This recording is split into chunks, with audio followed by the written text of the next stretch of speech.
Welcome everyone to the first of four 2023 CVRD budget virtual public meetings. My name is Chris Schumacher. I'm the Manager of Communications and Engagement for the Cowichan Valley Regional District. Very happy to be hosting and facilitating this meeting on the traditional unceded territory of the Coast Salish peoples, and very happy to have colleagues and members of the public joining us from across this beautiful region on this cloudy Thursday evening on the 2nd of February. Before I pass it over to my colleague Tracy Bowen to do a presentation on the draft budget for 2023, specific to electoral areas A, B, and C of the regional district, I'll quickly introduce those who are here as panelists. So we have Danielle Miles-Wilson, the CAO of the Cowichan Valley Regional District. We have Barb Mohan, who is a General Manager of Corporate Services for the CVRD. We have Tracy Bowen, our Manager of Financial Planning, who will be leading us through the presentation this evening. And in attendance, also want to acknowledge that we have Director Mike Wilson from Area C, Cobble Hill, in attendance as well. So thank you for being with us this evening, Director. Some housekeeping for those who are in attendance virtually for this meeting. If you're watching the recording afterwards, this means nothing to you, but want to make sure everybody understands how the WebEx event functions. So on the right-hand side of your screen, if you are joining from your computer or tablet, you'll see the Q&A feature. That is where at any time during this meeting, you can pose a question. Following the presentation from Tracy, we will have a Q&A session and we'll be answering questions in the order that we receive them in. So please feel free at any point during the presentation starting right now, if you have a burning question, to enter it in there, and we'll be sure to try to address it to the best of our ability following the presentation. You'll also see a chat function. If you, for some reason, can't hear or are having a technical issue, please use that feature to send a message to myself or all the panelists, and we can try to troubleshoot that. But really encourage you to use the Q&A function when you want to pose a question or provide a comment to us. We'll be recording all the questions and comments that are received through there and transcribing those as part of the recording of the meeting. So hopefully that makes sense and you'll be able to use that feature. With that, I am happy to turn things over to Tracy for the presentation.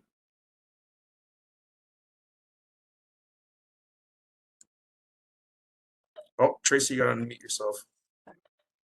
Sorry, thanks, Chris. Hi, I'm Tracy Bowen. I'm the Manager of Financial Planning here at the Cowichan Valley Regional District. I have been with the CVRD 15 years, but only been in the budget part for the last 2. So this is only my second budget. So I'm just going to share the presentation. This is a very high-level presentation that we will be doing. Can everybody see that? Okay. So this is a presentation of the 2023 budget. Oh, what happened there?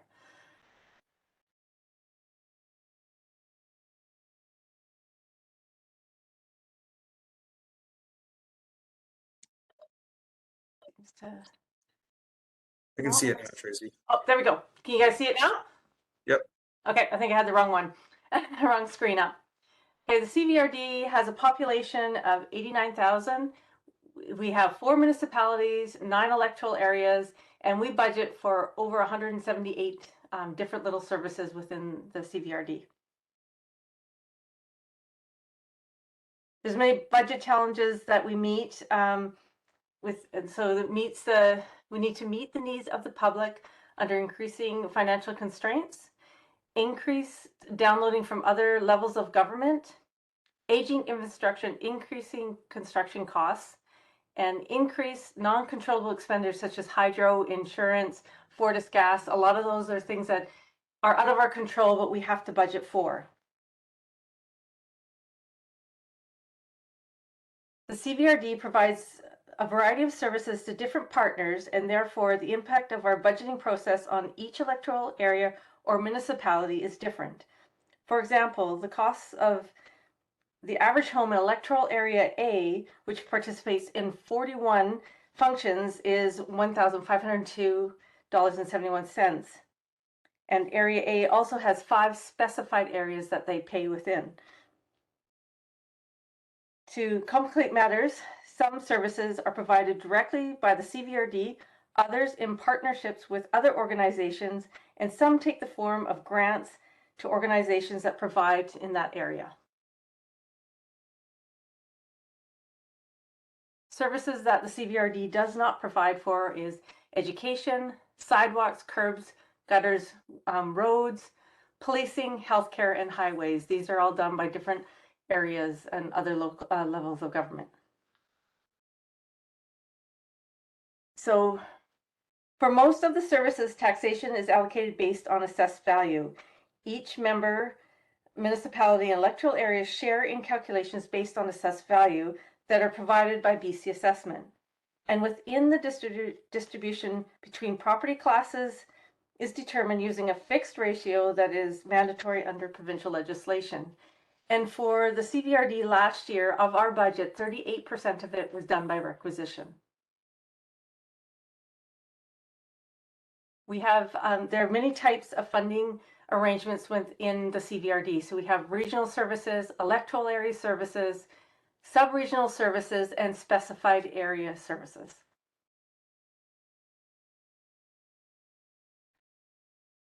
So regional services are funded based on assessed value for all of the 13 jurisdictions within the regional district, and are typically services that benefit the entire region. So such as solid waste, this one, everybody within the CVRD pays within that one. These are the electoral area services.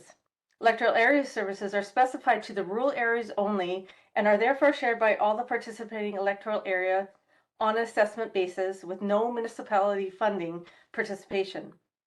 As an example is the community planning, where the CVRD performs the function for the electoral areas only, not for the municipalities. And on this chart, you can see there's X's and O's.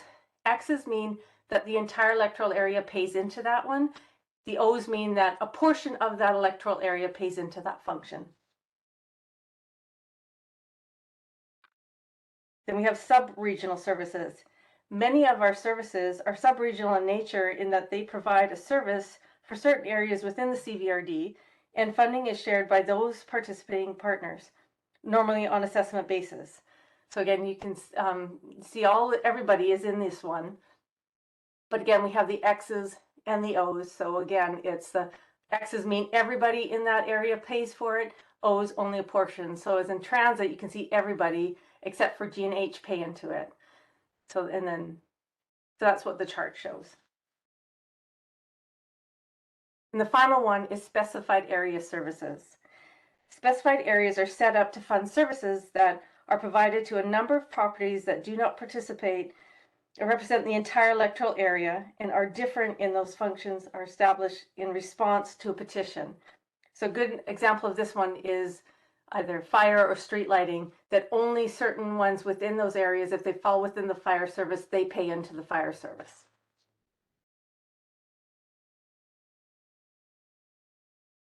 While taxation is a major component of the CVRD's revenue base, the CVRD has a few other revenue streams. Non-taxation revenue streams are that are considered to be part of the budget process. So we have user fees. We have permits and licensing fees, reserve funds, which consist of operating reserves, capital reserves. We get grants and proceeds from borrowing.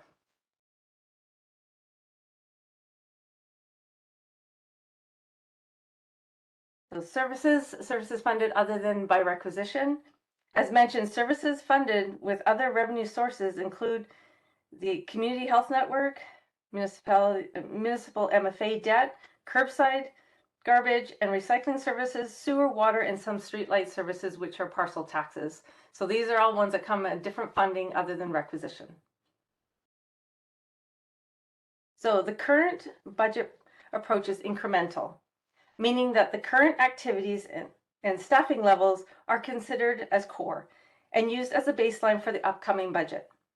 This approach uses core expenditures as a basis for the preparation of the draft budget with requests press to changes to existing service levels being added as supplementals. Core expenditures are defined as those that are required to maintain the current service levels, such as staffing, service, capital, including reallocation of resources within operational budgets that do not require an increase in requisition.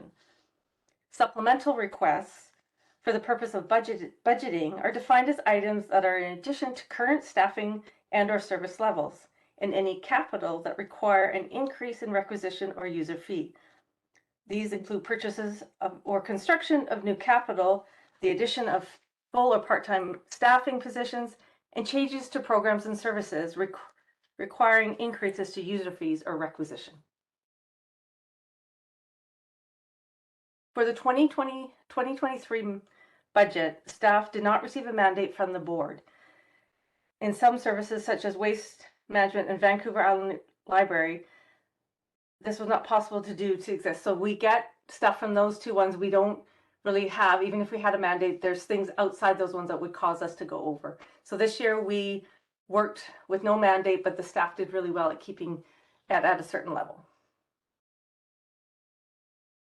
So for the proposed budget, everything that has been approved by the board up to this date, including supplementals, we're looking at an 11.7% increase. Of that, 7% is existing services, and then there's a 4.67%, which is to do with regional recreation.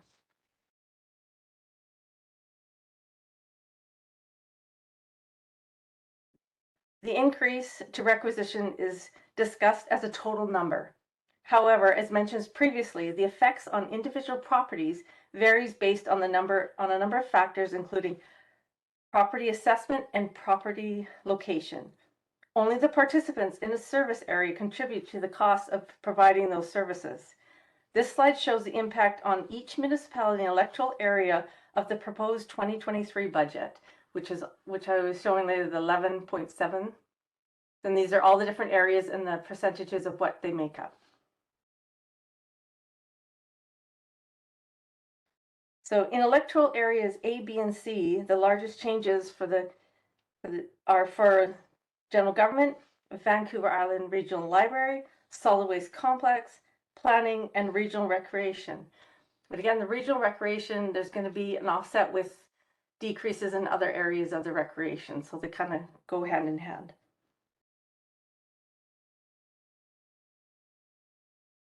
On this slide, we're showing for electoral area A, the impact on the average home, what the average cost of the home, what the taxes would be.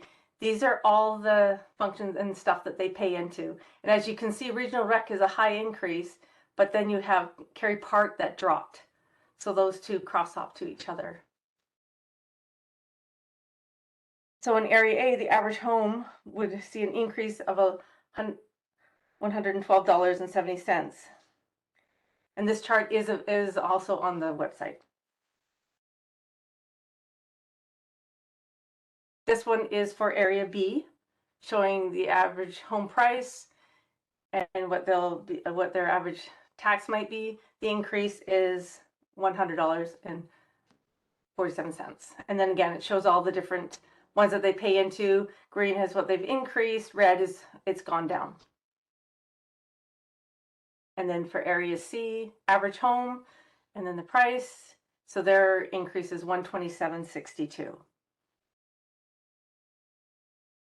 And again, all of these ones are on our website, and I will be showing you where you can find those. And here is the information. So here is the website. We did provide it in the link on the chat, so you can, it will take you to the page where all the budgets are kept.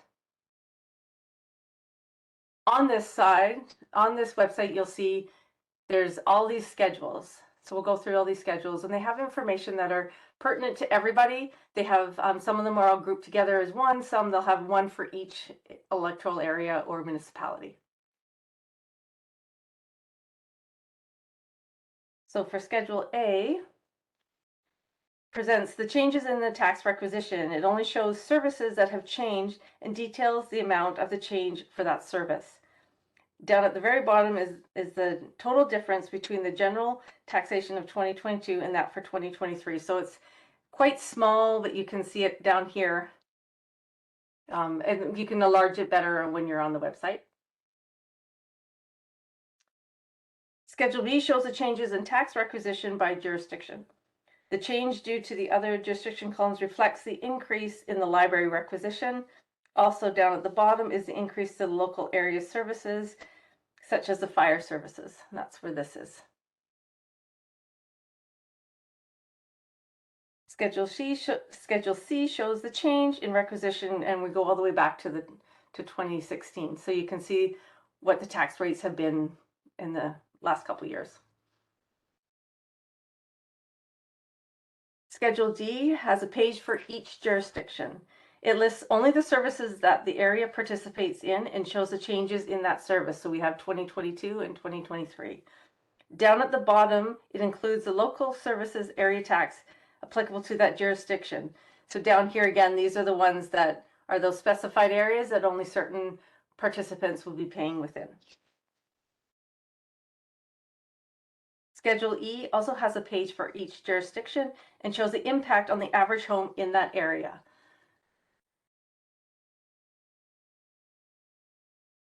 Schedule F shows our long and short-term debt. This is not up, it's only up to date as of December 21st, 2021. And that is because we're in the middle of year end and haven't updated and finalized everything. Once that's done, we will be updating the website with those new numbers. For Schedule G, this shows our capital reserves, and the next page is our operating reserves. Again, this is only till the end of December 2021 because of year end. Once these get updated, once year end's done, we will update these to the website with the new numbers. And that's the operating reserve balances. And Schedule 8 shows assessments by jurisdiction for 3 years. The 2023 completed roll is used for the 2023 budget calculations. Schedule I shows how the requisition for an area is split between the different property classes. So that's where the value, the percentage, and your different classes on the side. We have for each electoral area has its own slide, so you'll be able to see this for your other area A, B, or C.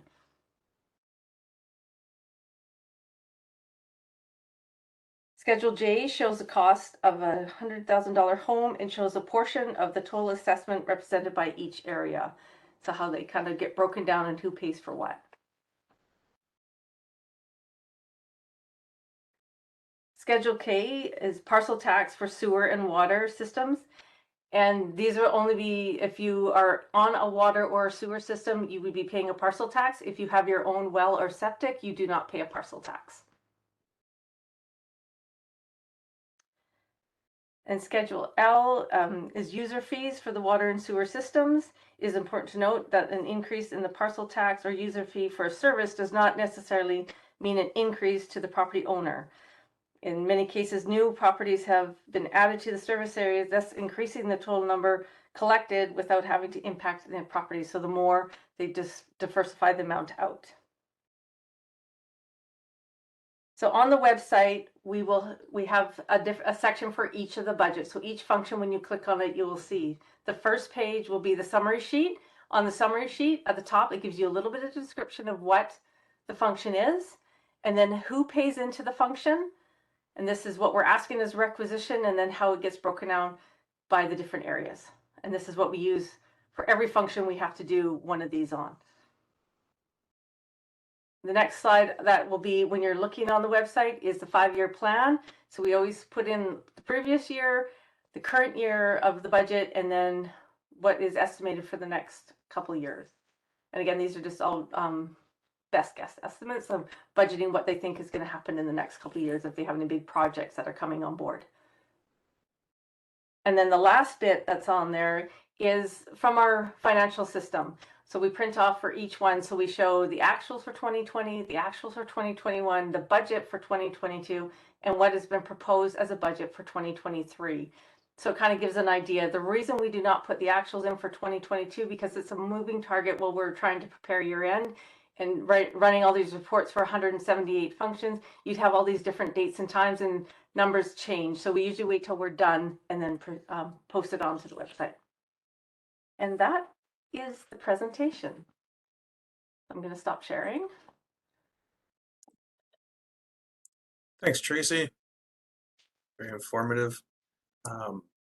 We now move from the presentation into the question and answer period portion of this meeting this evening.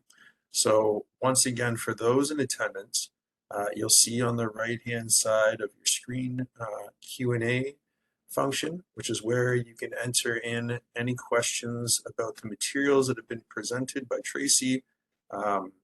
Anything that you see, whether it's related to your area's budget or regional function, please feel free to ask. This is a perfect time to have our finance staff answer it. As I said when I opened, for anybody who wasn't here, we also have our CAO and our General Manager of Corporate Services on the panel as well to possibly field questions. So we usually will, I don't have a question in there right now to be answered, but we'll give it a minute or two to ensure that people have time to do it. And if I don't see anything in there within a minute or two, I may actually go through our list and open it up to anybody who may want to ask a question verbally, given that we have time and our audience isn't overwhelming. In case anybody is having a technical challenge with it. While we're just waiting for a question to come in, I'll just once again reiterate that this presentation and meeting will be recorded and we'll have it posted to our YouTube channel, the CVRD YouTube channel, where all of our public meetings are posted after they happen. So anybody who isn't able to watch, if they can watch it after the fact. And please, anybody in attendance, share this with your neighbors or anybody you think might be interested, and direct them there.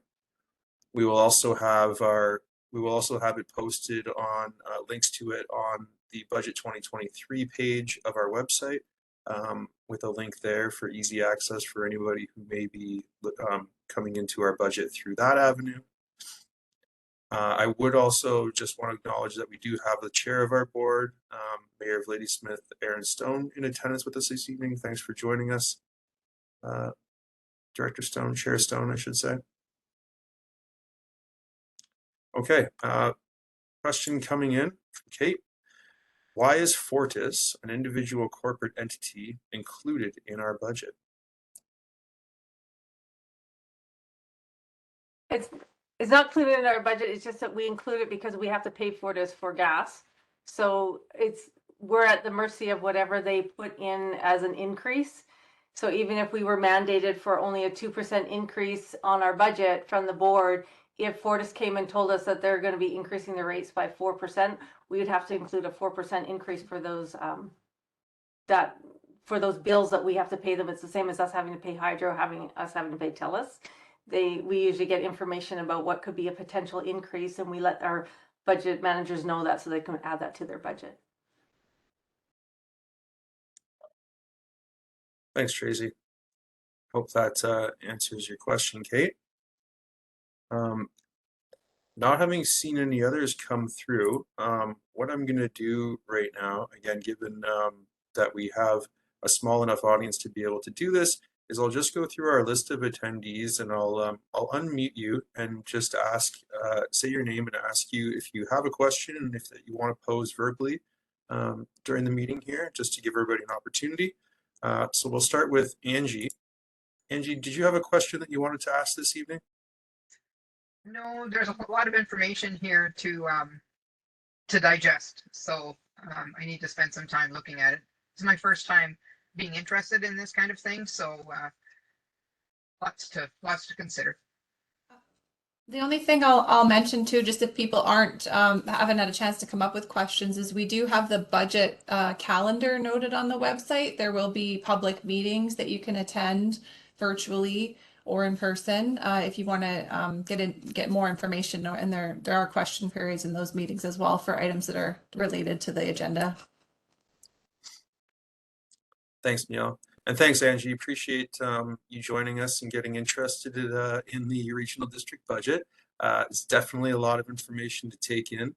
I believe if you have questions about it that you want to potentially have answered by our staff, Tracy, correct me if I'm wrong, but I believe finance@cvrd.bc.ca is an email address where you can direct general questions about CVRD financials or budget related questions that either Tracy or somebody from our finance team can get back to you on. Is that that's the right, yeah, okay. Yeah, that's the right one. Yep. Yeah, perfect. I'll go, pardon me, I'll go next to David. David, did you have any questions this evening that you wanted to ask?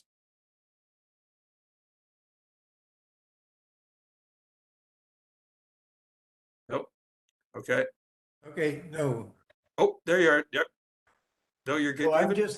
I've just got this notice today, and I was wondering about the meeting. I mean, I do actually attend CVRD board meetings, and I pay attention to the budget. I'm with the Shawnigan Basin Society, so we're an operating function within the CVRD, but we're currently zero funded. So I was just curious about the budget process in general, and it's obviously very well managed. Um, and I've talked to Danielle about this, that basically we'd like to, as a function within the CVRD, we'd like to define a process where we could interact, in the budget setting process. It's too late now for this year, but we would like to understand how, as an organization, potentially funded by the CVRD, how we could interact properly with the process. And I'm happy to follow up with you, Mr. Monday, to continue the conversation. Thanks for that, David. Appreciate you joining us this evening. I'll go next to Donna. Donna, did you have any questions that you wanted to ask this evening? Not necessarily to do with the budget, but there is another, it's the Couch and Hospital is having their meetings online tonight. So I think some people are going to be missing the different meetings for the areas. Yeah, absolutely. I believe theirs is from 6 till 7 this evening. I think like I said at the outset of the meeting, we'll be recording this, so hopefully those who weren't able to attend can watch it after the fact and get a little bit more detail in terms of what all the schedules mean and where to find the information they might be looking for. Appreciate there's a lot of competing meetings going on at any given time. We always just try to find a time that works within the budget cycle to make sure that we're getting out with enough time ahead of the next time that the board or the committee will be considering the budget to have an opportunity for you to join in and participate and ask some questions and learn more about it. So I'm actually looking forward to watching theirs after the fact as well. Unfortunately, I won't be able to be there for it. Question coming in. We have a request to comment on the increase in the costs of the new couch in District Hospital and whether or not this will affect the CVRD taxpayers.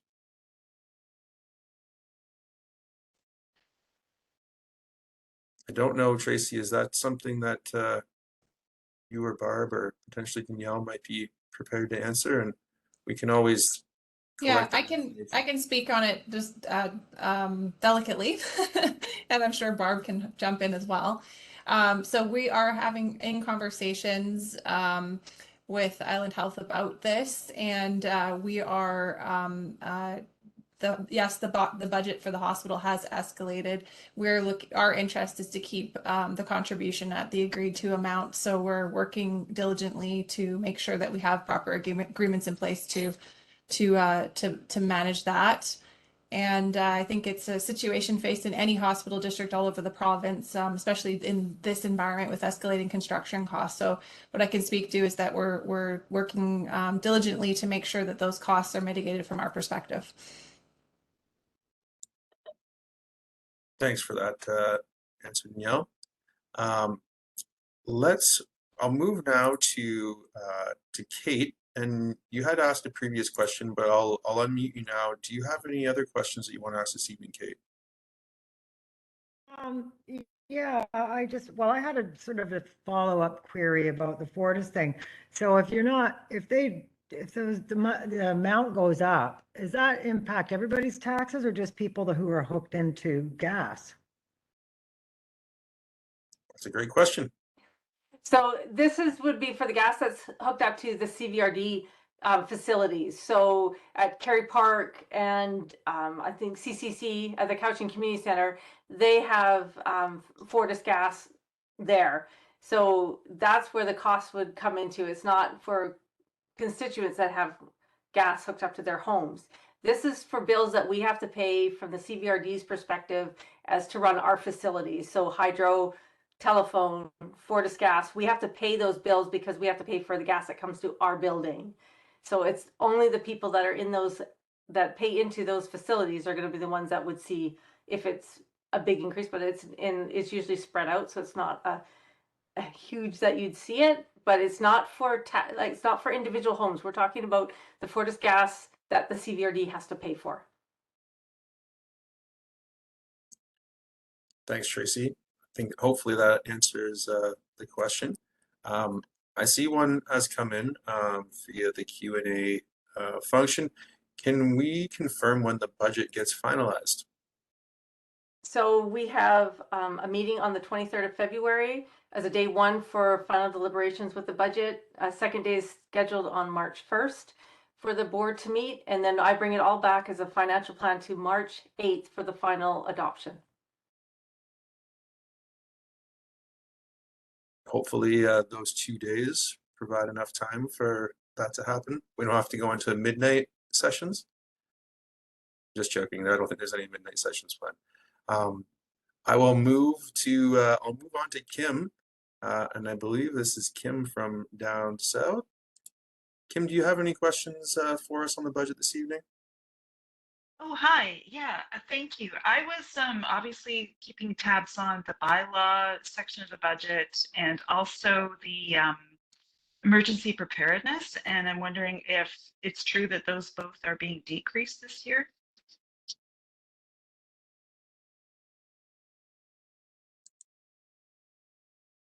That is we don't have staff on hand to talk to those particular budgets, but we can bring those questions like to the next budget meeting. But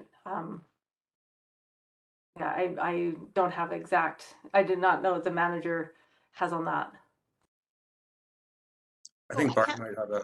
Yeah, I can't speak to the specifics because as Tracy said, we don't have staff from those areas on the call, but from my recollection from the budget deliberations, one of the reasons why potentially certain areas of the budget, especially in bylaw inspection building inspection and bylaw enforcement, may not be as high as previous years is because of other sources of revenue that fund those services. So permit fees, fines, those kinds of things may be predicted to be higher in a given year than before or trending up. And then when that happens in general, that would mean that the amount of that service that needs to be funded by taxes goes down. So what I would suggest to you is Tracy can take the question down and we can investigate that and provide an answer, but also you could look on the website for those particular functions and be able to see. We just don't have that at our fingertips tonight. So Thanks for that answer, Barb.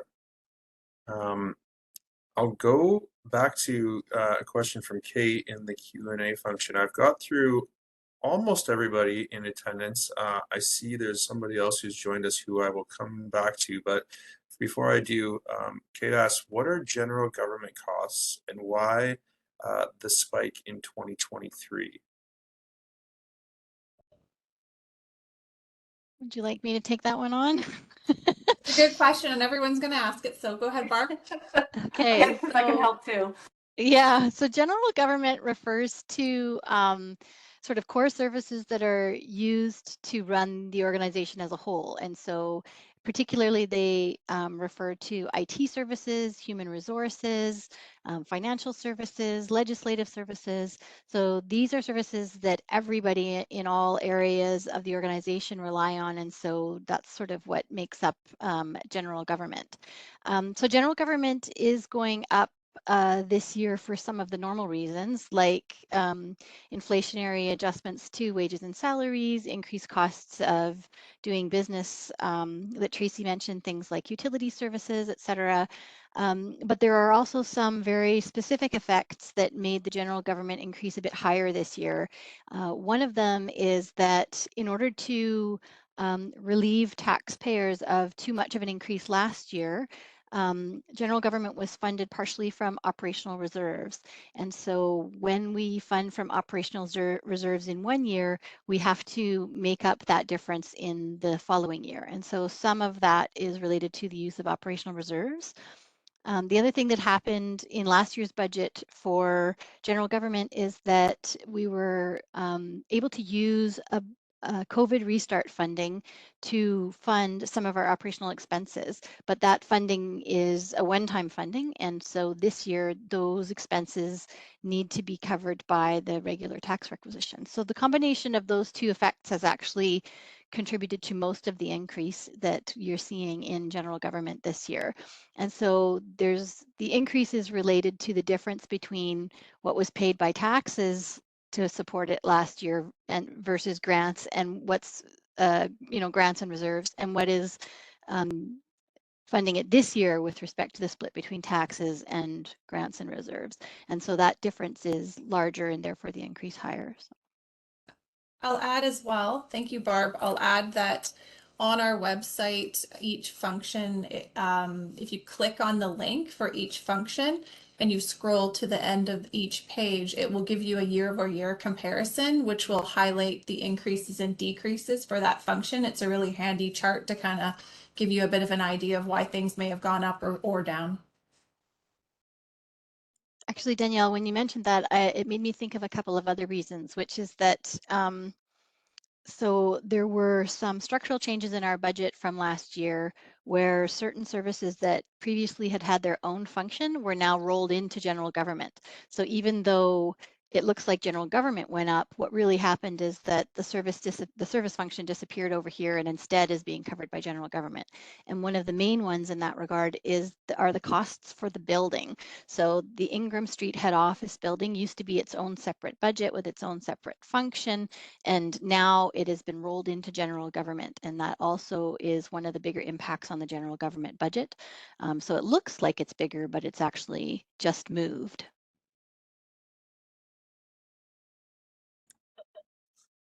Thanks, Barb. Thanks, Danielle. Very thorough answer. I'll go now to the only attendee who I haven't offered an opportunity to yet, and I can only imagine that this is Mr. Cliff Evans from Shawnigan Lake. Do you have a question for us this evening on the budget, sir?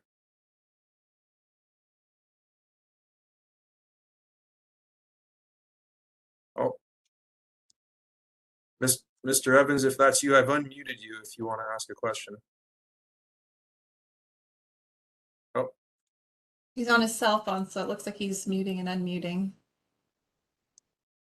If you speak now, sir, we should be able to hear you. Okay, can you hear me? We sure can. There you go. Okay. What I would like to know is how we get function 488 or on the budget. We've tried everything, and how can a person get function 488? That's the Shawnigan Basin Society function out, and can you explain that to the residents of Shawnigan Lake, why we can't seem to get a function 488 on the agenda? Thank you. I can answer that somewhat, Mr. Evans. As you're aware, the function has been set to 0, but I would encourage you to have a conversation with your electoral area director. The only way it's not on the table, it's not included in the budget, and it can't make its way in there without it being brought to the table. So, but I can't speak for the rationale. This has been unfunded for approximately 5 years, I believe. So this decision was made quite some time ago. Thanks, Danielle. With that, not seeing any other questions coming in through our Q&A function, I believe this will bring us to the end of the meeting this evening. Would very much like to thank everybody who spent the last 45 minutes with us to hear more about the proposed budget specific to the south end of our region and those electoral areas down there. I want to thank my colleagues, Tracy, Barb, and Danielle for being here this evening, provide answers to questions, and Tracy for the presentation. Thank Director Wilson from Area C, as well as the chair of our board, Director Stone, for both being here in attendance this evening. And once again, this presentation will be recorded and posted in various places, including our YouTube channel and on our website in the finance section under the budget 2023 for anybody to view after the fact. And yeah, we have more upcoming meetings, another one this evening for the central sector of the region, and 2 additional meetings next Thursday evening. For anyone who is watching this after the fact, but is prior to February 9th, please join one of those meetings if you want to hear more about the budget and have questions that you'd like answered by staff. It's a great opportunity to do so. So once again, thank you everyone for attending, and have a wonderful evening. Good night. Thank you.